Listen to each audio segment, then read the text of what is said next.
Bienvenidos a Tierra Tinta, que es este espacio que nos ha dado la feria para reflexionar un poco sobre pues, las escrituras. En principio, ¿no? Lo primero, sobre las escrituras de estas tres personas maravillosas a las que tengo la suerte de poder moderar hoy en esta charla, que son Katia Vázquez, Sofía Crespo Madrid y Andrea Fernández Plata. Ya ellas les van a contar muchas cosas, podrán conseguir sus libros luego si quieren una firmita.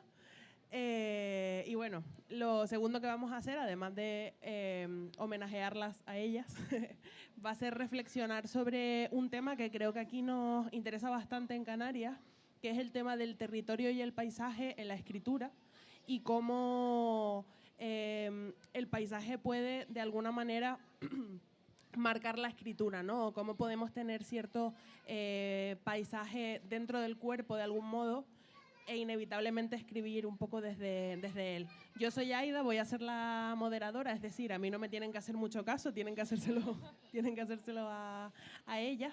Y bueno, esto va a ser una conversación a la que después se podrán unir ustedes cuando estemos ya por terminar. Abriremos turnos de preguntas, es decir, si alguna cuestión de la que hablemos les interesa mucho, pues guárdense la pregunta y vayan cogiendo fuerzas para después poder hacerla. Buenas chicas.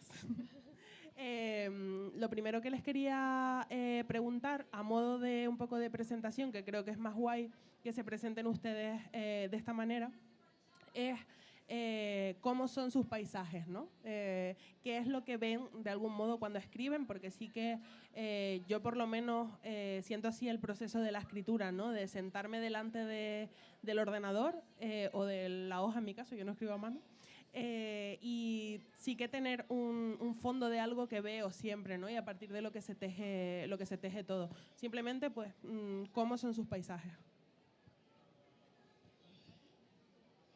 Hola. La verdad es que me siento un poco en casa, sobre todo con este viento que se levanta, porque yo soy de una isla gallega muy pequeñita, de 7 kilómetros cuadrados, que se llama Illa de Arousa. Una isla, claro, muy húmeda. Y lo que... ¿Sí? Pégate un poquito. Ah, sí, vale. Es que no estoy acostumbrada yo a esto de los micros. ¿Así? Sí. ¿Hola? Sí, ahora mismo. Ah, bien. Y lo que tengo delante cuando escribo es como una ventana de la cocina, un huequito por donde puedo ver las gaviotas, los mirlos, las pegas, que le llamamos nosotros las urracas, y luego el olor que es una cosa que veo siempre, aunque no esté mirando, el olor del mar que me llega a casa. Entonces, claro, es una isla tan pequeñita y con tanto paisaje, más que construcción, ¿no? Que pues es lo que me contamina un poco y contamina también la escritura. Toda esta roca gallega con estos hongos amarillos que tiñen las rocas, la sal, el olor del limo, que es esta alga que a veces se queda como varada en la arena y hace que pudra las almejas, que también me gusta como ese olor, ¿no? De bajamar. Ese es un poco mi paisaje. Que lo podrán encontrar en Jarroa, ya momento publicitario, Jarroa de Andrea Fernández Plata, editado en Caballo de Troya, que ahí podrán ver ese paisaje. Bueno, hola a todas, muchas gracias por la invitación. Y quería decir que para mí es un poco diferente porque yo escribo de esa sensación de no poder regresar a ninguno de mis paisajes, sea cualquiera que sea, desde una sensación de un no retorno interiorizado, sea el paisaje de la infancia que transcurrió en Venezuela, yo soy venezolana, aquí el acento me puedo escabullir un poco, pero soy venezolana, y luego he estado en un tránsito, ¿no? Migré primero a Costa Rica, después migré a Salamanca, después me fui a Portugal, no me pude quedar, después migré a Madrid. Y entonces, esta sensación de no poder volver te hace asumir el paisaje de otra manera. Sabes que de algún modo va a tener que estar interiorizado en ti. Y bueno, espero poder quedarme algún día, pero es que también en la vida estamos de paso, ¿no? También en la vida estamos de paso. Entonces, me gusta algo que dice el poeta Rafael Cadenas bastante, que cuando estamos en la infancia no tenemos el peso de la memoria. Y claro, nuestro paso por esos paisajes son distintos. Comenzamos a llenarnos de esas piedras de memoria del paisaje, ¿no? Entonces yo ahora pues llevo todas esas piedritas en mis bolsillos de todos los lugares a los que he ido y donde no me he podido quedar, porque es muy complicado quedarse, pero así también es nuestro paso tanto por la infancia como por los distintos territorios, ¿no? Desde esa noción de en ninguno de estos paisajes, sea el mar, sea la montaña, sea los árboles, ninguno voy a poder quedarme en él. Entonces creo que escribo con cierta pues nostalgia del propio paisaje que estoy narrando porque sé que me tendré que ir. Guau. Y esto lo podemos encontrar en Ayes del Destierro de Sofía Crespo Madrid, con Libero Editorial y su poemario súper nuevo que va a salir en diciembre, aunque me extinga, con la editorial Candaya. Estoy aquí, ya ve que estoy como que se presenten y yo ir. Se me olvidó presentar. Hola, ¿cómo están? Yo soy Katia y es una alegría enorme estar con mis amiguitas acá, que son, creo que la parte más fundamental del paisaje que habito. Me pasa un poco como Sofi. Yo soy argentina, pero he vivido mucho tiempo acá y después he vuelto a Argentina y he regresado. Pero sin embargo no es sobre Argentina lo que escribo, sino sobre un país que probablemente no existe. Entonces son esos paisajes que me imagino que pueden llegar a existir y que pueden reflejar de alguna forma lo que yo siento y como yo estoy y el territorio que habito, que igual no es esa tierra que estoy pisando, ¿no? Pero que puede estar en algún otro lugar, y ese otro lugar imaginario, que puede ser en todo caso un puzzle de todos los lugares en los que he estado, presencial, ¿no? O a través de las lecturas también que he hecho, ¿no? Y ese paisaje, ese país que no habito, es donde me gusta mirar, ¿no? Y, por ejemplo, si tenemos un volcán cerca que erupcionó y nunca lo vi y nunca vi cómo estuvo todo eso, y sin embargo pensar que estaba ahí y que lo vi y que ese territorio, ¿no? También es ese suelo que piso, aun cuando eso, nunca pude observarlo, ¿no? Y no sé cómo es, y no pude estar en esos ojos, pero quizás imaginándolo uno puede estar perfectamente ahí cerca de esas catástrofes, ¿no? Que a veces pueden explicar las catástrofes que uno también experimenta de otra manera, ¿no? Entonces son, yo creo, todos esos paisajes que nos han contado, que tenemos de alguna forma también en la memoria, que nos han relatado y que forman también parte de ese que es nuestro país, tenga el nombre que tenga, ¿no?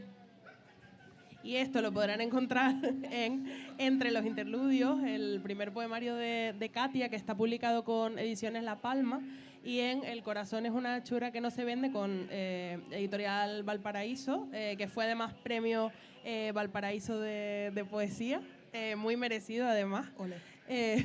Y bueno, quería que pensáramos también un poco en las historias, porque la verdad que a medida que he ido, a mí me interesa muchísimo el paisaje ligado a la escritura desde siempre, y a medida que lo he ido explorando un poco, que he ido leyendo, me ha ido interesando mucho más no solo el paisaje como un fondo que está ahí, ¿no? O como algo que llama de alguna forma a las imágenes poéticas porque hay que describir, ¿no?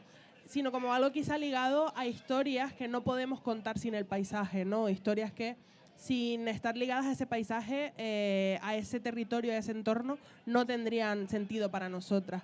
Y les quería preguntar cuáles de las historias que sienten que les rondan, ¿no? cuando escriben, que les obsesionan, sienten que no podrían contarse sin ese paisaje. Si hay quizá algún tema, alguna cuestión que les atraviese que creen que está muy ligada a esta escritura del paisaje, ¿no?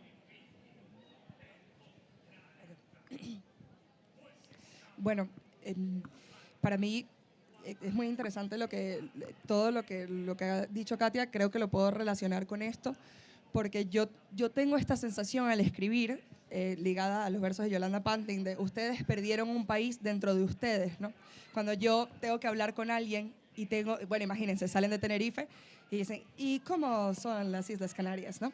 Y cómo yo explico todo lo que es mi paisaje cuando lo he tenido que enterrar, ¿no? dentro de mí, pero hay unos árboles que nunca han visto, hay unas piedras que son inéditas en cualquier parte, ¿no? La piedra de aquí no es igual a la piedra de la Villa de Arauza de Andrea. Y entonces, yo creo que es partir de esa noción de que somos animalitos de costumbres y que el paisaje nos domestica a nosotros. Entonces, mi paisaje, por ejemplo, en mi caso, que viene, yo creo que me ha trastocado la noción del tiempo, por ejemplo, porque en Venezuela teníamos lluvia y sequía, ¿no? Entonces, cuando yo me mudé a Madrid o a Salamanca, había pues las 4 estaciones. Y dirás, ¿esto cómo te trastoca? Bueno, porque yo antes vivía en una especie de ciclo infinito, ¿no? Y me creía felizmente eterna. Y de repente te quedan 20 primaveras. Puedo contar, llevas 3 veranos o quizás lograré vivir 60 veranos más. Ojalá. Pero quiero decir, todo este tipo de cosas yo no había reparado sobre cómo el paisaje, incluso el propio movimiento, de dónde estamos ubicados en el hemisferio norte o en este caso cerca de África, pues cómo eso iba a modelar, cómo yo estoy en el mundo y cómo yo percibo el paso del tiempo. Y me ha hecho, sin duda, por lo menos en mi caso, con aquel frío, mucho más nostálgica, mucho más triste realmente de lo que era antes, en mi paisaje de sequía y lluvia, sequía y lluvia.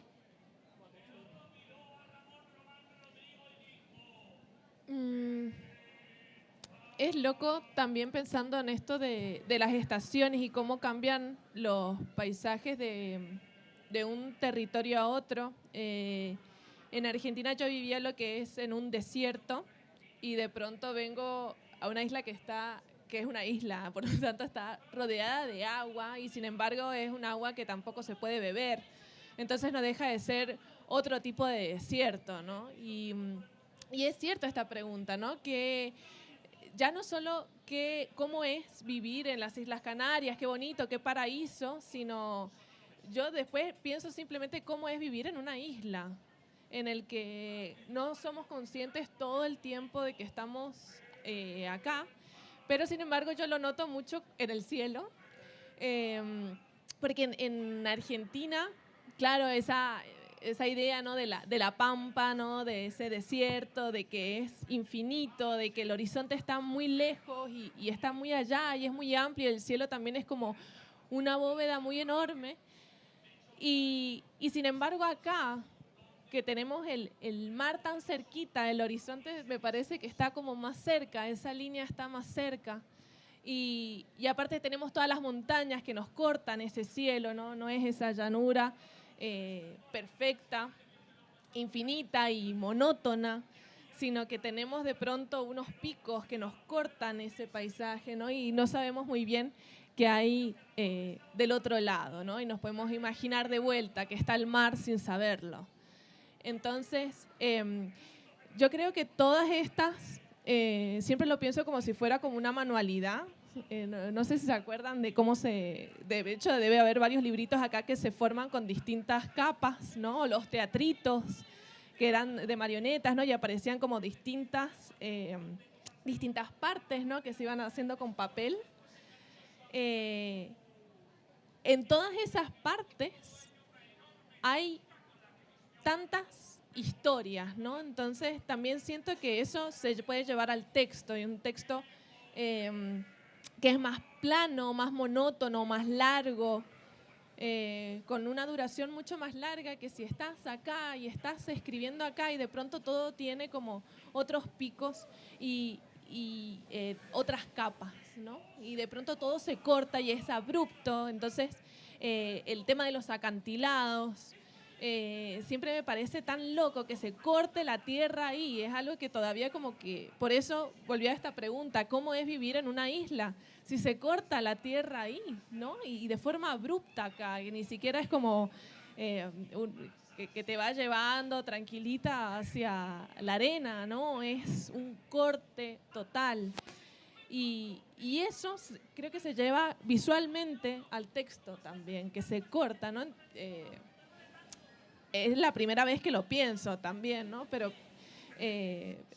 realmente reflexiono en estos textos que se escriben en un lado y en otro y todas estas capas que pueden llegar a tener, que tiene que ver con lo que estás viendo y con lo que te impresiona de ese paisaje. Bueno, es muy bonito. Justo súper interesante que haya surgido el tema isla, porque bueno, tenemos la suerte de tener aquí a Andrea, que también es de una isla, de Ilha de Arousa, como les contó, y tiene una experiencia de isla que creo que es diferente a la nuestra y que sí que me parece guay que hayamos llegado a esto y que podamos un poco tirar de ahí. Es curioso lo que dices, ¿no? De qué raro cuando se corta el paisaje, pues imagínate vivir en una isla que tiene un puente que te conecta con el continente. De hecho, tenemos un cartel que pone a Illa y luego otro que pone al continente. Entonces siempre está esta idea de los de fuera, ¿no? Los del continente. Y el puente es un puente de 2 kilómetros, 300 metros, que es largo, pero realmente estamos cerca. Y aún así, a pesar del puente, que tiene 39 años, yo cuando nací crucé en barco, porque no había hospital en la isla, crucé en barco con mi madre, entonces me siento como antes del puente, ¿no? Aún así sigue habiendo este concepto de isla y este aislamiento, porque cuando se levanta un viento que tenemos ahí, bueno, hay muchos tipos de viento y de formas de nombrar el viento, hay un viento que cuando estás cruzando el puente parece que no quiere dejarte ir, es como que a mí el coche se me mueve y te quedas un poco aislada. Claro, de hecho antes cuando estaba la motora del barco, había un horario en el que se paraba y te quedabas dentro de la isla, te quedabas fuera, y si había temporal, la motora también se cortaba y tú te quedabas ahí. De hecho, hoy en día, cuando la luz se va en el continente, cuando se va hay un temporal y estamos viendo Vilanova de Arousa, que es donde era este señor Valle Inclán, ahí enfrente con todas las luces. Nosotros no tenemos. Hemos estado siempre como un poquito relegados. Entonces, claro, esta idiosincrasia de la isla es como muy nuestra. De hecho, han intentado poner un cartel, han intentado porque lo vuelvan a poner, las de la isla lo destrozan, un cartel de Burger King que no tenemos en la isla. Al salir del puente ya está el Eroski, el Burger King, pues en el cartel siempre lo tunean. Y ahora hay una frase que dice, carne de gato esmagado, porque tenemos geada y seseo, entonces carne de gato esmagado. Le tapan la frase para que se lea ano, le ponen el fucking en el king. O sea, es como, me da esperanza, ¿no? Esta cosa de la isla. Y luego, claro, la comida, el alimento, los ritmos venían condicionados por... Pues mi familia son mariscadoras, que son estas mujeres que van a coger el marisco a mano, que es como un oficio que me parece como cuando coges una bola en las películas y cae la nieve y de repente hay una casita en la que te gustaría vivir, es como sigue pasando esto. Gente que cuida la tierra, gente que labra la tierra, aunque sea en el mar. Entonces, claro, yo lo que comía, mis meriendas, mi abuelo que me hacía bocadillos de sardina, bocadillo de plátano también. No era como todo está condicionado por los horarios del mar, el olor. Mi tía trabajaba en la fábrica y venía apestando a sardina también, que era una cosa como muy de la infancia. Y luego tiene algo la isla que la gente no consigue, o sea, la gente se casa allí, se casan entre isleños. O sea, yo soy isleña, pero me he echado un amor de fuera, soy así como raro.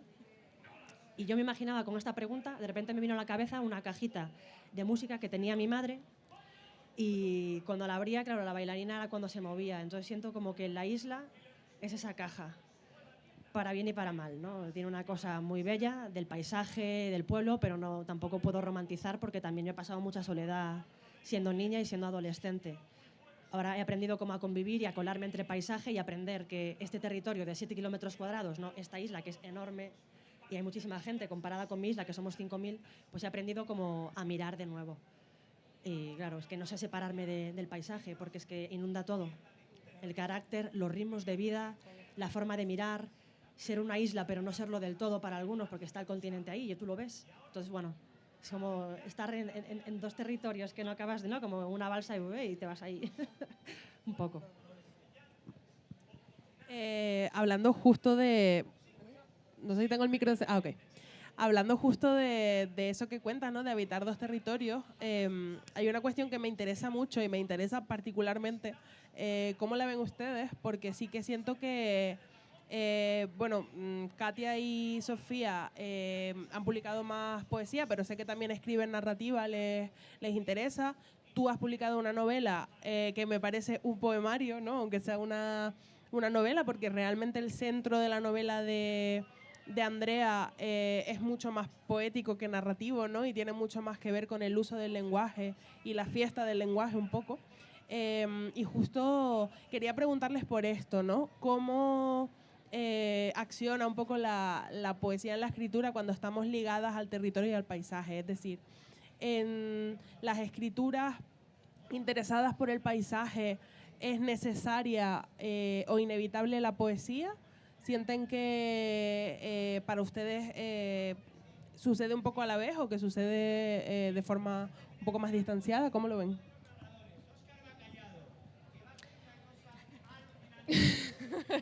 Saludos a Óscar Bacallado.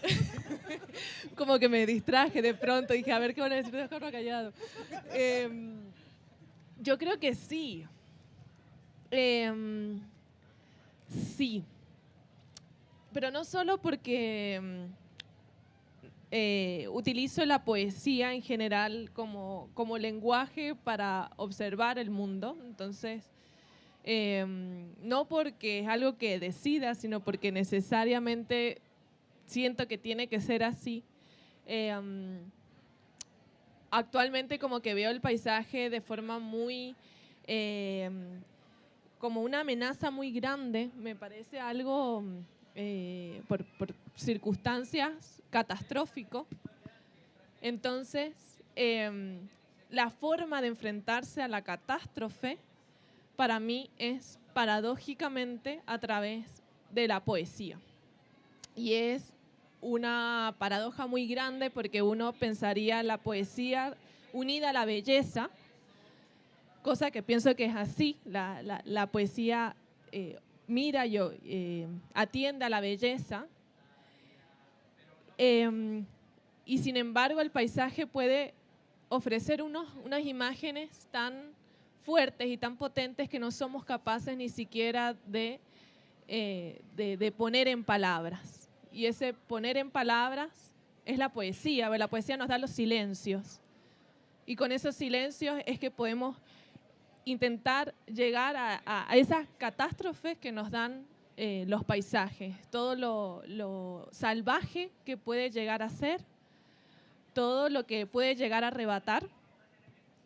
Entonces, y todo lo que ha llegado a arrebatar a lo largo de tanto tiempo, porque ahí en el paisaje sí que está toda la memoria, ¿no? Todo en el mar, imagínense, en la tierra también, ¿no? Es algo que ni siquiera podemos nosotros controlar, es algo tan inmenso. Hay un poema que no sé ni de quién es ni cómo es, así que tampoco es que lo vaya a citar, pero la imagen que tiene es de una persona yendo al mar y viéndolo tranquilo, y diciendo que es increíble la paz que te puede dar cuando lo más grande de este planeta está tranquilo. Por una vez está tranquilo, ¿no? Y es así, es algo que justamente como no podemos controlar, que nos sobrepasa, que es más grande que nosotros y que puede generar esto, tanto peligro y tanto dolor. Solo podemos atravesarlo a través de la poesía o llegar a ello a través de una mirada, de eso, entre los intersticios, a través de los silencios que nos puede dar.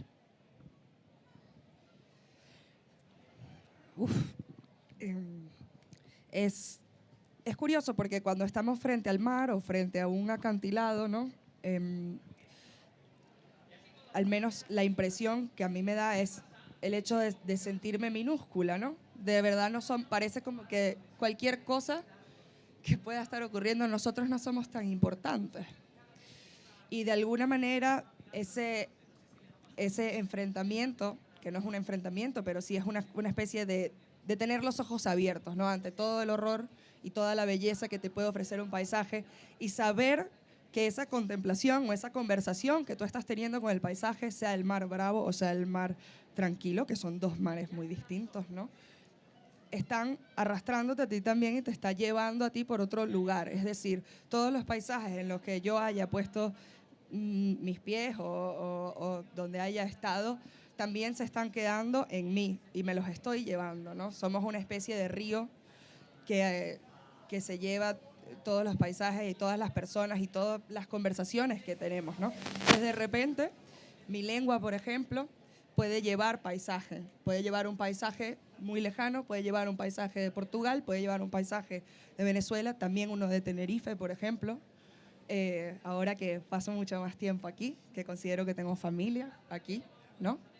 Y de repente, yo no he nacido acá, pero el hecho de que yo pueda amar este paisaje e interiorizarlo y llevármelo conmigo, en el momento que yo vaya a escribir, ya yo no voy a ser la misma antes de haber contemplado este acantilado, antes de haber pasado por estas calles, antes de haber hablado con todos ustedes, ¿no? Inevitablemente, el paisaje también tiene esos sonidos, ¿no? Paisaje no solo lo que se contempla, ¿no? Como un cuadro. Como dice Katia, el paisaje también puede ser pues, una tormenta, y aún así todo eso se va a quedar en nosotros, y sin duda yo pienso, en mi caso, que en mi escritura se va a plasmar. Todos los lugares en los que he estado va a aparecer por allí porque no lo puedo evitar, porque no podemos controlar al paisaje, como bien apunta Katia. El paisaje nos lleva a nosotras y nos domestica, como Andrea. Como lo de ladrar, o algo, ¿no? Como terminar el... Claro, yo no creo que sea, o sea, la pregunta de, ¿es necesaria la poesía y la escritura? Creo que es como inevitable, o sea, creo que es necesaria estar en el mundo, así es que una forma de estar en el mundo, ¿no? Una forma de volver como al estado de la infancia en el que estabas aprendiendo a nombrar cosas. Creo que no perder el extrañamiento del mundo ¿no? Y me acuerdo una vez la hija de una amiga que yo la acababa de conocer y tenía mucha vergüenza, entonces ella me miraba y yo le decía, hola, entonces no contestaba, solo me miraba así. Y a la media hora empezó a hablarme, pero lo que me hablaba me decía, caca. Entonces todo el rato se iba y volvía y decía, caca. Y yo decía, hola, ¿qué? Caca. Y era como su forma de decirme, me gustas, pero no sé decírtelo y estoy nerviosa, pero me gustas. Entonces me decía caca y fue súper bonito, ¿no? Como encontrar ella como sus palabras, ¿no? Pienso en eso, de repente yo la forma que tengo de mirar como superviviente de un territorio tan pequeñito, era como fijarme en todo y entonces, claro, ahora, y me pasó en la novela, ¿no? Que un día estaba en el jardín y de repente pues escuché a María, que es la vecina, sacudir una alfombra y entonces eso se convirtió en el cinia que sacudía las sábanas para sacudir también la noche. Entonces todo el rato intento mirar así el mundo y para mí la poesía es eso, una forma de estar en la vida, ¿no? Como un salvavidas, realmente. No sé decir esto es poesía, esto no, creo que es como lo impregna todo el rato. Estaba pensando, hay una imagen, justo hace poquísimo estuve con Andrea presentando su libro y la nombré también porque hay una imagen chulísima en el libro de Andrea en el que se habla de una persona que ha tenido acné y las cicatrices, ¿no? que se quedan en la piel, como si redujéramos un volcán, lo lleváramos al suelo y solamente quedara el cráter en el suelo, ¿no? que me parece bellísimo y creo que a mí me gusta mucho una cita de Herta Müller, me gusta mucho ella en general, que dice algo así como que nuestro paisaje, ¿no? el paisaje que llevamos un poco tras los ojos es el de la infancia y que todos los paisajes que miramos en la vida después de la infancia los miramos a través de ese filtro un poco, ¿no? Comparándolos con él. Yo veo un poco esta cuestión de la poesía y el paisaje mucho como de dónde nos salen a veces las imágenes que construimos un poco que no sabemos de dónde vienen, ¿no? Suelen tener una explicación un poco de paisaje. Y bueno, les quería preguntar también, ya que estamos aquí reunidas las cuatro, ¿cómo podemos quizá entender un poco esta cuestión mirando desde paisajes, desde territorios y desde lugares que no son hegemónicos, ¿no? Contando quizá con que la persona que nos lee va a tener todo un poco una película montada en la cabeza en la que a lo mejor cuando usamos la palabra montaña aparecen unas montañas que son diferentes a las nuestras y cuando usamos la palabra arena, por ejemplo, ¿no? aparece una arena que quizá no es negra, es blanca, ¿no? por poner un ejemplo. Que bueno, creo que esto es una cuestión bastante compleja en general, pero creo que si nos la llevamos al paisaje, yo la resumiría un poco como cómo nos manejamos quizá un poco en eso de tener que hacer visible o querer hacer visible un paisaje, pero contar con que tenemos que explicarlo, ¿no? de alguna manera, o explicarlo sobre el poema o sobre el relato o lo que sea, ¿no? es una locura escuchar a este... Por eso, con esa cosa, ¿no? Como todo el rato estoy como intentando ver y como no puedo evitarlo. Tengo como ganas de empezar a hablar así, perdón. Qué locura, como bajarle el volumen. Esa cosa que es el paisaje. Esa cosa que es el paisaje, claro. Yo creo que soy ya en mí misma un paisaje no hegemónico, porque yo siempre me he sentido, claro, soy alta y me gustaba ir con mis amigas, yo por la carretera, ellas que se subieran a la acera, o un novio que tuve que yo le sacaba una cabeza, entonces me sentía como más dentro, ¿no? Yo usaba gafas cuando no estaban de moda, yo tenía este tic de subírmelas así, yo usaba parche, bueno, muchas cosas que no eran, efectivamente, ¿no? Entonces ya, el tú ya no ser un paisaje tú hegemónico es como que te, no sé, lo aceptas de alguna manera, siempre hay una parte tuya que quiere buscar, ¿no? Como que quiere, como una lengüita de almeja cuando se va a mover, que quiere buscar, tocar tierra, tocar a los otros cuerpos y ser igual, pero hay otra parte que se agarra a eso que es y eso, traducido al territorio. Y a mí yo no quiero que la isla encaje en el mundo y no estoy buscando eso cuando hablo de biluricos, cuando hablo de jaspallada, cuando digo que estoy jorada, cuando digo jarroa. Yo en todo caso, que el mundo pues, se acople un poco a mi isla, pero cada vez siento menos esa necesidad de, primero, entenderlo todo, justificarlo todo, ¿no? Es como se pierden tantos caminos. Estoy aquí como maravillada, cada palabra, digo, podría escribir las palabras, o sea, palabras de comida, de las calles, escribiría solo un libro con eso, como si fuera un idioma, ¿no? Todo bloques de palabras, y eso es lo que, no sé, es lo que siento, la verdad. Yo quiero retomar un poco esa idea que también la dijiste vos antes, que es con la lengua, ¿no? Y cómo acercarnos con... Y me encantó esta imagen de la almeja. Encima hiciste así con el brazo y me lo imaginé también como llegando hasta ahí, hasta algo. Pero cómo nos acercamos a ese paisaje a través de las palabras, ¿no? Y de la lengua y de lo importante que es... nombrar las calles, por ejemplo, y utilizar eso, la comida, o algunas palabras muy específicas. A mí muchas veces me decían, qué loco, porque en tus poemas utilizás mucho el voceo y palabras argentinas, pero después decís tú también y lo has mezclado todo y no tiene coherencia, nada. Y es que es cierto, ¿no? O sea, hay una mezcla, pero porque esa mezcla es necesario que yo nombre de voz, ¿no? Y ponga una calle, y en esa calle diga un paisaje que no es el paisaje que está en esa calle. Y a eso pasa mucho, por ejemplo, también con las autobiografías, ¿no? Y con las escrituras del yo, es decir, cuando hablamos de una persona, ¿no? Y le ponemos ese nombre y estamos hablando de no sé quién, pero en realidad lo que le ha pasado es lo que le pasó a otra persona, pero yo le he puesto esta otra cara y este otro nombre. Entonces, eso pasa con el paisaje también, ¿no? Y capaz que yo quiero utilizar unas palabras muy específicas argentinas, pero en realidad estoy hablando de un territorio que es de Canarias, o al contrario, ¿no? Entonces, pero también poder nombrar no solo a través de la estructura, ¿no? Y no solo hablar de la montaña o de una casa en específico, pero hablo de las tejas musleras, ¿no? De las mujeres canarias que hacían las tejas con el barro utilizando su muslo. Y al utilizar el barro y haciéndolo la forma del muslo, ¿no? Te queda la forma y con eso haces la casa. Y capaz he hablado del paisaje de Canarias simplemente hablando de una teja, y ni siquiera hablando de la teja, sino hablando del muslo. Entonces, ya no me acuerdo cuál era la pregunta, pero creo que he llegado a este punto por un motivo. Pues sí, porque justo lo que decías.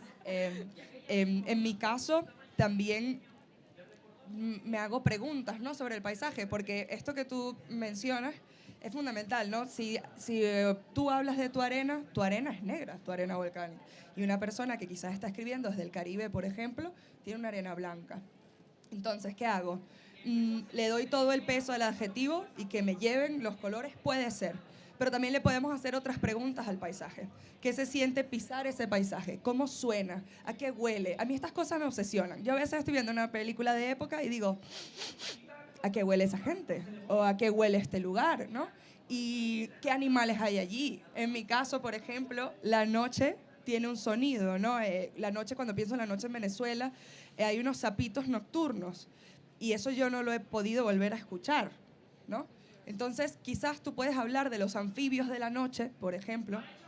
Entonces, allí el paisaje no es solo, digamos, esta jerarquía visual de los sentidos, donde el paisaje es algo que apenas miramos. También es algo que experimentamos con el cuerpo, ¿no? ¿Cómo se sentirá subir las piedras del Teide versus subir una colina en Galicia? Pues es que la tierra es distinta.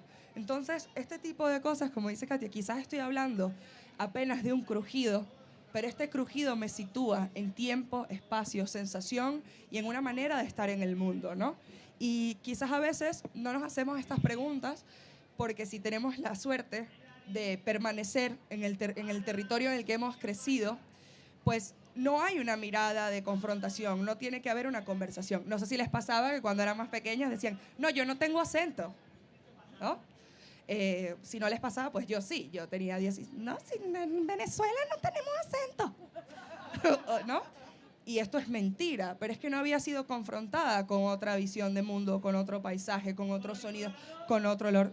Este cuento casi se ha acabado. Entonces, pues eso, ¿no? Entonces creo que al paisaje también se le pueden hacer preguntas y a nosotras mismos de cómo estamos en este paisaje, cómo es mi cuerpo, cómo respiro incluso. Por ejemplo, si alguien escribe desde Bogotá o alguna, es la primera, o en La Paz, no sé, alguna capital que esté muy alta y de repente tú vienes del Caribe, o sea, estás ahí de ras y ya no puedes respirar igual de bien en Quito o en Bogotá como respiras en La Guaira, donde es mi amiga Rosa, donde estuvo viviendo mi amiga Rosa, que es venezolana, ¿no? Y sus padres gomeros. Entonces, creo que tiene que ver también con, la palabra no creo que sea confrontación, sino conversación y roce, ¿no? Roce de superficies. Saber que la arena negra se siente en los pies distinto que la arena blanca y que la piedra suena diferente en Galicia que en Tenerife. Y ese tipo de preguntas sí las podemos invitar al poema para, a través de, porque tenemos muy pocos recursos, ¿no? Tenemos estas palabras y unos cuantos sonidos y cómo invento un mundo o cómo llevo a alguien a ese lugar. Entonces, creo que también ningún lector es tonto. También esa persona, hay un proceso de coproducción del poema, es decir, yo puedo escribir misa, pero la persona que me está leyendo está creando el poema en su cuerpo, en su mente, está escribiendo otro poema que yo no escribí y eso está bien. Eso también está bien, es otro espacio. O sea, el poema siempre se va a leer diferente. O sea, yo puedo escribir un poema, pero en realidad hay 30 poemas distintos cuando ustedes lo leen. Entonces, creo que ese es el tipo de preguntas y de invitaciones que se le puede hacer al paisaje en la lengua, ¿no? ¿Qué otros recursos tiene? Bueno, creo que hay una pregunta del público. Si les parece, vamos, ya que estamos llegando, como decían por ahí, colorín colorado. Vamos introduciendo un poco el espacio para que pregunten lo que les apetezca. A mí también me quedan unas cuantas cosas por preguntarles, así que bueno, no sé quién era la persona que tenía la pregunta. Okay. El valiente.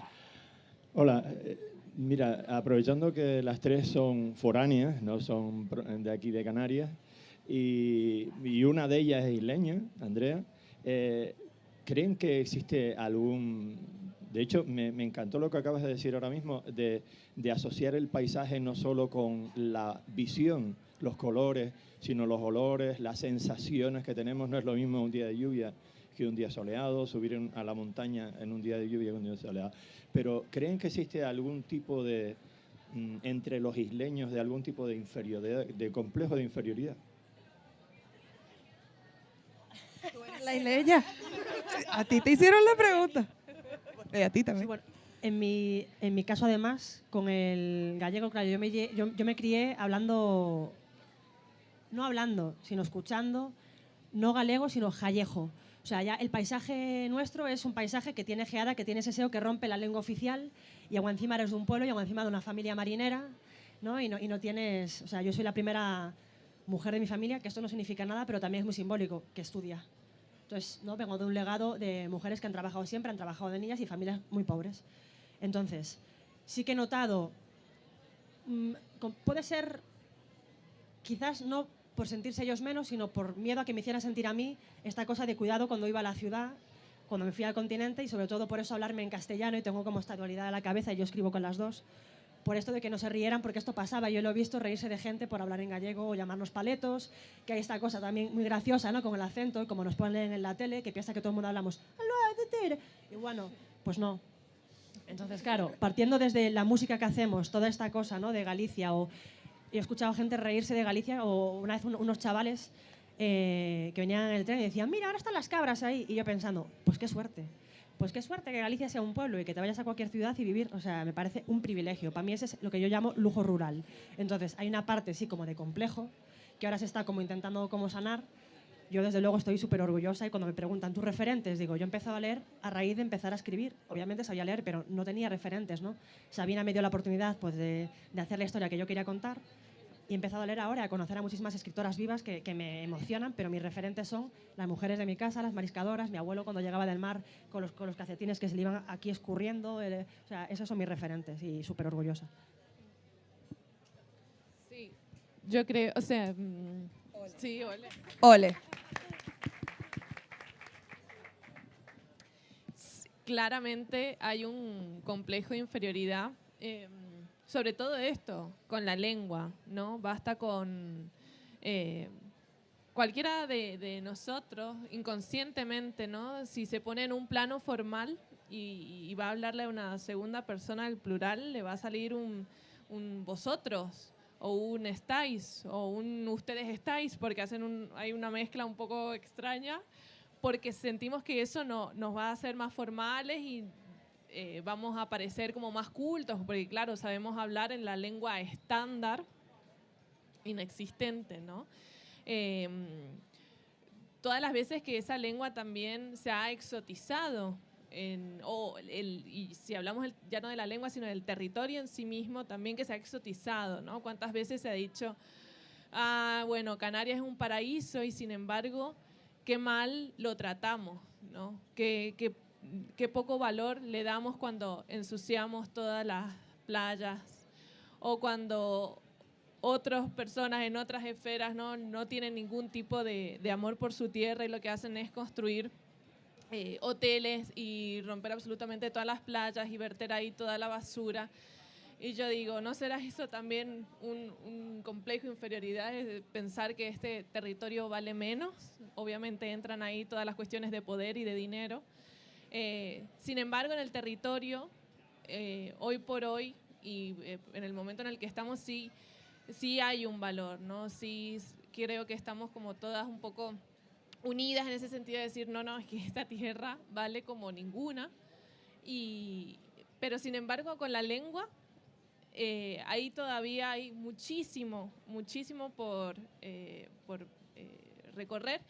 Pues no solo es un sentimiento que surge de nosotros, es que efectivamente también desde fuera se dice, pero es que están hablando mal, ¿cómo van a aspirar todas las S? Pero hablen bien, ¿no? En el teatro, es que no se les entiende. Intenten estandarizar un poco la lengua, ¿no? Y de pronto llegas al teatro y no sé, no sabes de dónde viene esa persona, y sabes que es canaria, porque no es algo que se pueda tampoco esconder, y no se debería esconder. Y sin embargo se esconde por esto, por intentar hablar de un vosotros, e intentar pronunciar todas las S. Pero ¿qué ocurre? Porque somos humanos, no vamos a pronunciar todas las S. Entonces unas las pronunciamos, otras no. Y hay ahí un batiburrillo que decimos, ¿por qué? Con lo bonita que es, con todas las palabras que tenemos, con todo el acervo cultural, lingüístico que tenemos, y sin embargo todavía pensamos que tenemos que imitar alguna cosa que se escucha por ahí en televisión. Como no isleña, sí. Bueno, como venezolana. Claro.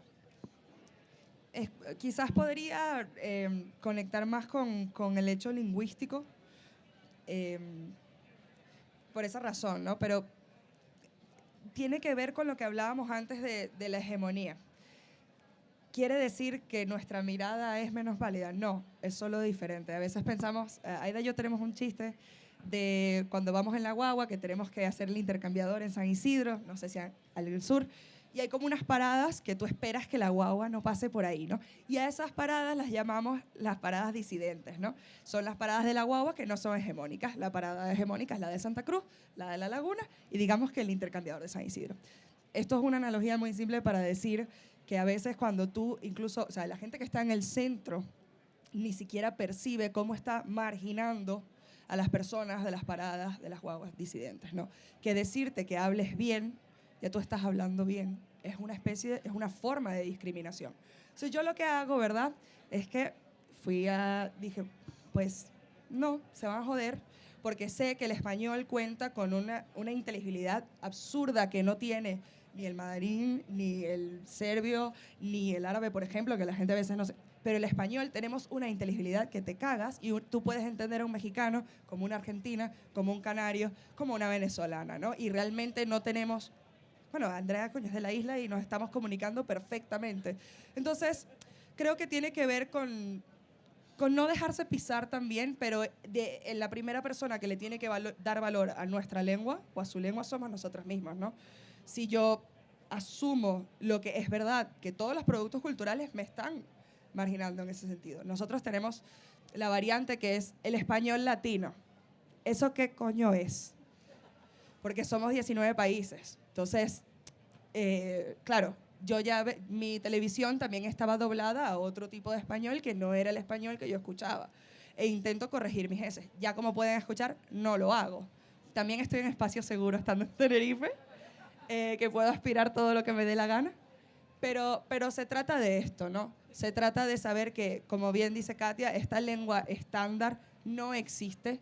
Ninguna persona la habla, es una cosa de un registro formal forzado, ni siquiera las personas madrileñas, ni siquiera las personas de Salamanca.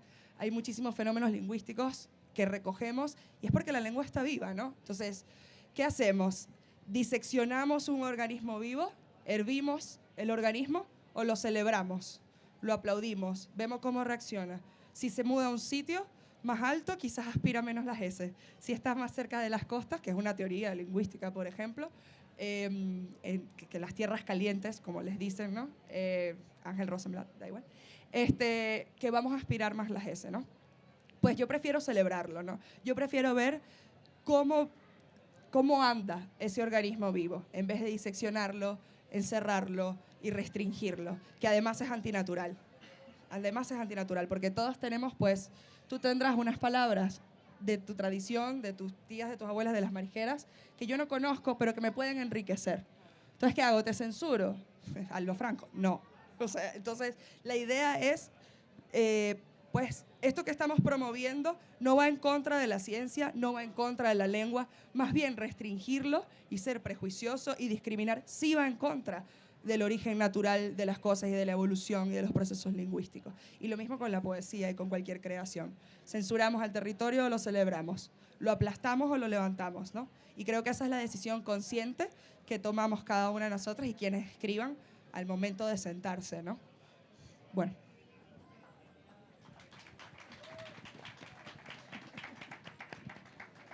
Creo que hay otra pregunta. Hola. No sé. Hola, bueno, en primer lugar, se escucha muy alto, ¿no?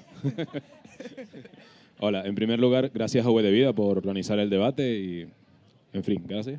Pues esto no ocurre a menudo y yo soy fan de todo esto. Antes me gustó algo que dijo Sofía sobre cómo cuando hay un viaje sin retorno, en función de las estaciones que te encuentras y las consecuencias que tiene emocionales, ¿no? Resuena mucho por lo que yo viví, porque lo viví al revés, de una zona desértica a un lugar con estaciones. Pero quería preguntarte, o preguntaros a las tres, ¿qué ocurre cuando el proceso es al revés? Es decir, ¿qué ocurre cuando, independientemente de que haya un viaje sin retorno o si permaneces ahí, ese paisaje desaparece o se transforma por un factor externo que es el cambio climático? ¿Cómo influye eso en vuestros paisajes? Mira, había un callo, o sea, Venezuela también tiene archipiélagos, ¿no? Hay varias islas, tal. Y yo tengo el recuerdo de haber ido en mi infancia a una cosa que se llamaba Cayo Pelón, pero la subió el mar y el callo ya no existe, ¿no? Claro, ¿qué hago con eso, no? Muy buena pregunta, porque hay cosas que tendremos que asumir que solo van a vivir en una transparencia de la memoria, y la mayoría de las cosas son así, que solo van a vivir aquí, pero eso no es algo malo. Yo animaría a escribir en ese caso, porque es una forma de asirme a una memoria cuando estoy en el aire, porque hay mucha gente que está en esta situación, que está flotando en el aire, que pierde un paisaje o que va de un lugar a otro. En mi caso, yo me agarro a las palabras, ¿no?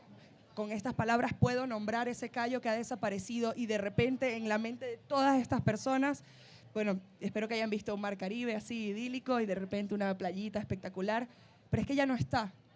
Pero cuando yo la nombro, la hice aparecer. Y también todo aquello que quede en nuestra memoria no está muerto. Por eso es que hay que protegerlo, ¿no? Entonces esa es mi respuesta. Si yo pudiese pintar un cuadro, ¿verdad? Otro lenguaje, más plástico, por decirlo así, también estaría intentando preservar esa memoria. Incluso si el cuadro no está el callo, solo está el mar o no haya nada, pero habla de algo que se perdió. Y como lo dijo Katia al principio, ¿no? A veces estamos en el paisaje y lo que queda son los restos de lo que hubo. Pero igual vamos a visitar la ruina, ¿no? Creo que podemos honrar la ruina, celebrarla y hablar de la memoria de todas esas personas que pasaron por allí. Incluso aunque solo exista para nosotros, ¿no? Pero no lo hace más muerto, lo hace más vivo. Es como un amor, como lo dicen, ¿no? Es una memoria que persevera. Y bueno, tenemos estos instrumentos o estas pequeñas herramientas para intentar hacerla perseverar. No voy a regresar el callo ni las casas que se perdieron, ¿no? Pero puedo hablar de lo que hubo y eso le da otra vida a las cosas después de la vida que ya se ha cumplido. Yo, por lo menos. No deja de ser una forma de transitar un duelo, ¿no? Miguel Hernández decía que cargamos con 3 heridas, la de la muerte, la de la vida y la del amor. Y en el paisaje confluyen esas 3, ¿no? Está la muerte, está la vida y está el amor por ese paisaje, ¿no? Y ahí está ese duelo. Cuando desaparece hay un duelo como lo tenemos por una persona. Antes hablé del volcán de La Palma, ¿no? Y como dije, yo nunca estuve ahí, no lo viví. Sin embargo, pude escuchar a mucha gente, que probablemente, capaz acá también hay, ¿no? De qué pasó en ese momento, qué se perdió con ese volcán, ¿no? Y había cosas tan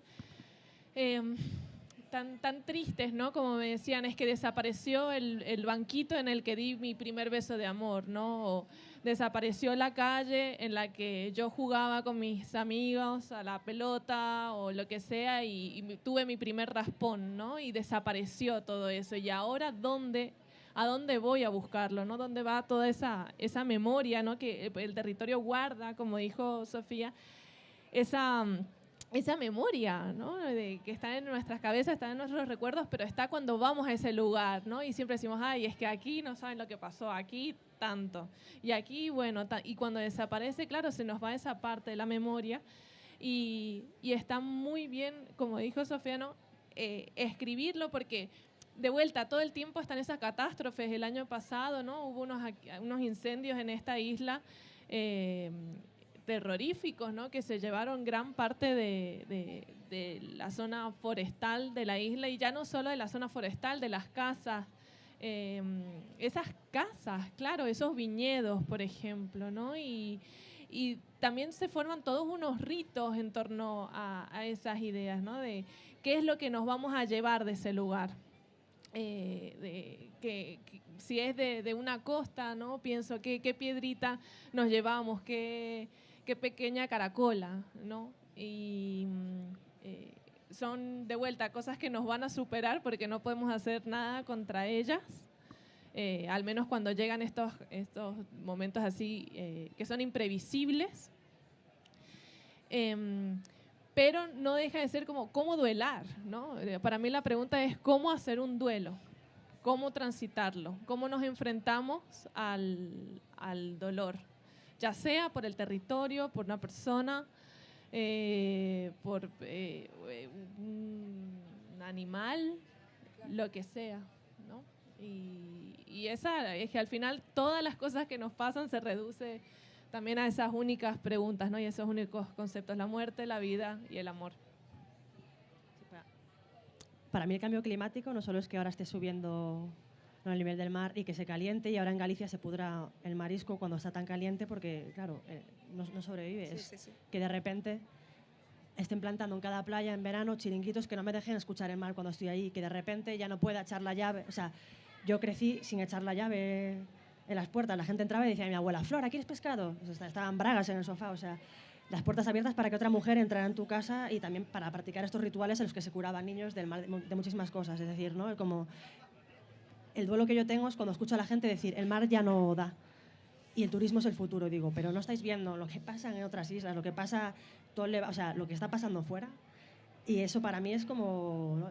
Por eso en la escritura y en esta novela en concreto intenté hacer como un conjuro para intentar que la isla se mantenga con vida. Que hay gente que lo lee y me dice, que decías tú antes, ¿no? Como que lo invocas o lo haces presente. Yo describo una isla en la que yo vivo, pero a lo mejor no es la que tú ves cuando entras, pero para mí está ahí, y para que continúe ahí yo la tengo que nombrar, y eso es lo que yo puedo aportar, es lo que intento hacer. Muchas gracias. Bueno, no sé si tenemos que ir cerrando ya. 10 minutos, ok. Bueno, que tenemos un poquito más de tiempo, si alguien quiere hacer alguna pregunta más. Otro valiente. Okay. Bueno, yo quería preguntarles ya para cerrar, porque justo antes de abrir el turno de preguntas, estábamos hablando un poco de maneras de convocar un poco nuestros paisajes no hegemónicos, ¿no?, en la escritura. Y me interesa mucho preguntarles por referencias de libros, de autoras, autores, que les hayan ayudado un poco en este camino. No necesariamente personas que compartan origen con ustedes, o sí, pero quiero decir, no me parece que esté cerrado a eso precisamente, porque justo tú, Sofía, hablabas mucho un poco de la escritura como herramienta para lograr eso, ¿no? Para convocar el olor y convocar las sensaciones también ahí. Y bueno, quería saber un poco quién les ha acompañado en todo esto.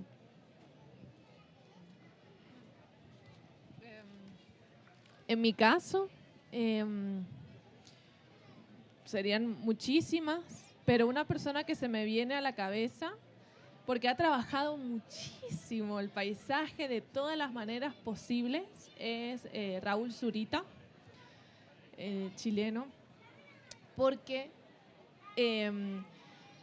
tuvo un dolor, pasó toda la dictadura y sintió que era en el paisaje de Chile, con todos los desaparecidos, con todos los muertos, estaba totalmente herido, ¿no? Y su propio cuerpo, que había sufrido también todas las vejaciones, todas las torturas, era también un paisaje, y era un paisaje herido su propio cuerpo, ¿no? Y es un camino doble, un movimiento doble. Entonces, fue al desierto, y ahí con retroexcavadoras, ¿no?, trazó un verso, escribió en el propio paisaje un verso, ¿no?, lo llevó todo a la literalidad.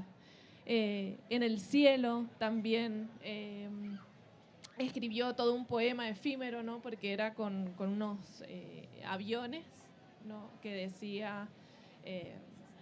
¿cómo? Mi Dios es hambre. Mi Dios es hambre. Mi Dios está... Sí.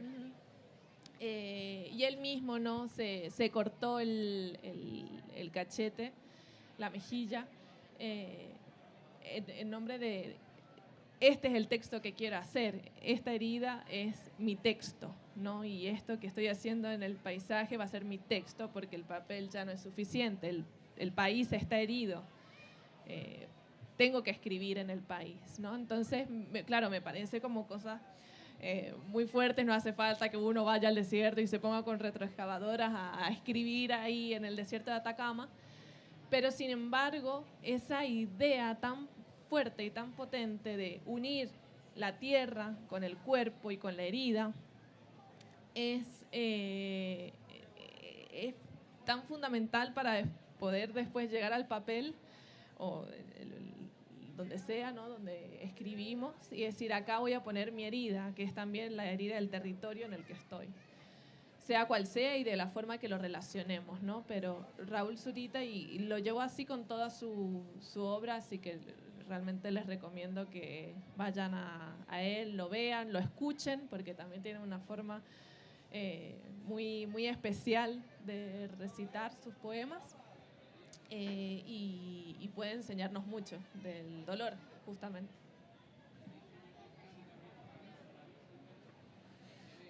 Bueno, es que me has dejado loca, porque me ha encantado, porque además Zurita es de cabecera, ¿no? Pero algo, para no decir el mismo, ¿no? Porque Zurita tiene estos poemas de larguísimo aliento, pienso, lo cité al principio, pero es que para mí fue muy importante, pues Rafael Cadenas ha sido un poeta muy importante para mí, no porque lo haya visto en el instituto, porque en realidad no en ese momento, ¿no? Sino por el hecho de que él, cuando lo exilian en una de nuestras otras dictaduras, decide escribir desde Trinidad, una isla, por cierto, muy cerca a Venezuela. Creo que quizás uno de los libros más surrealistas que uno puede leer sobre un territorio, ¿no? Y ha transformado por completo el territorio. Y cuando regresa, empieza como a depurar esa experiencia. Y depurar hasta socavar esas certezas o certidumbres que tenemos sobre el paisaje, incluso, ¿no? Desierto significa desierto, cielo significa... No necesariamente, ¿no? ¿Por qué? Porque está atravesado también por esa persona que que experimenta el paisaje. Entonces, para mí, el hecho de poder jugar con que puedo convertir este paisaje en un paisaje inexistente, existente, para burlar la dictadura, como en el caso de Zurita o en el caso de Rafael Cadenas, a mí me llama mucho la atención porque estoy en un proceso, pues, similar, ¿no? Y me ha sostenido realmente poder pensar que mi país está en ese pequeño alfabeto de la pena, que es un alfabeto herido, es un alfabeto que ha sido colonizado, es un alfabeto que ha sido perseguido, ¿no? Pero lo podemos usar para sentirnos libres realmente, aunque realmente no lo sea. Pero dentro de ese paisaje invocado, transformado, yo me he encontrado, ¿no? O sea, respondiendo a la pregunta, aquella pregunta que nos hizo el super muchacho de la camisa amarilla, ¿no? No me queda de otra, ¿no? No me queda de otra, es una urgencia, es una necesidad. Y si estás perdiendo el paisaje, intentas asirlo de alguna manera. ¿Cómo? En mi caso, con las palabras, ¿no? Diría Rafael Cadenas y Raúl Zurita también. Pensando en libros, veo ahora el de Irene Solá, de Canto yo y la montaña baila, que me gustó mucho esa forma como de invocar los elementos, parecía todo como chamánico. Qué eco. Y luego pienso también en Luis Díaz, que me encanta cómo escribe, en el territorio de la amistad y otros paisajes, ¿no? que se narran también. Y aunque quede peloteo, en Aida González Rossi. Claro, hombre, en Aida González Rossi. Como narra también la amistad y la infancia, esos territorios en los que ella se mueve también, ¿no? Que digo, lo diré, pues lo digo. Y luego vuelvo a esto, que es realmente lo que quiero, o sea, que todo el mundo, yo aquí no tengo que enseñar nada, ni soy quien para enseñar nada a nadie, pero creo que todas, y se sabe esto, ¿no? Que tenemos a la mano estos referentes que para mí son lo más importante, más que los libros. Pues el otro día fui a un colmado y descubrí que hay unas habas que se dan aquí que le llaman el manto de la Virgen y que resulta que se parecen como un poco a las ¿cómo se llama esta flor que es como muy delicada de cuidar, que tiene una hoja, como una orquídea por dentro o como una astromelia ahí atigrada? Y la forma en la que el señor narraba eso era maravilloso, era una forma como de estar muy presente y estar en la tierra, ¿no? O el dedo revirado de mi tía Carmen, que está como un pirulí, porque a ella no le gusta ir a mariscar con la legoña, a ella le gusta meter el dedo en la tierra. Entonces, realmente tengo libros que me gustan y los nombro y me encanta, pero para mí esos son como un poco tocar a tierra y quedarte como una lapita cuando el mar se mueve y se agarra, pues es eso. Iba a decir que también pienso en Mónica Ojeda, por si acaso, otro súper referente, también de la escritura muy ligada al paisaje y de cómo realmente, pues eso, las escrituras geológicas, les dice ella, ¿no? La tierra, las capas, todo lo que se mueve y nos induce a este viaje por el paisaje. Pero bueno, solo por si acaso, recomiendo mucho esa novela también, Chamanes Eléctricos en la Fiesta del Sol. Pues muchas gracias, chicas. Muchas gracias por venir. Un aplauso para...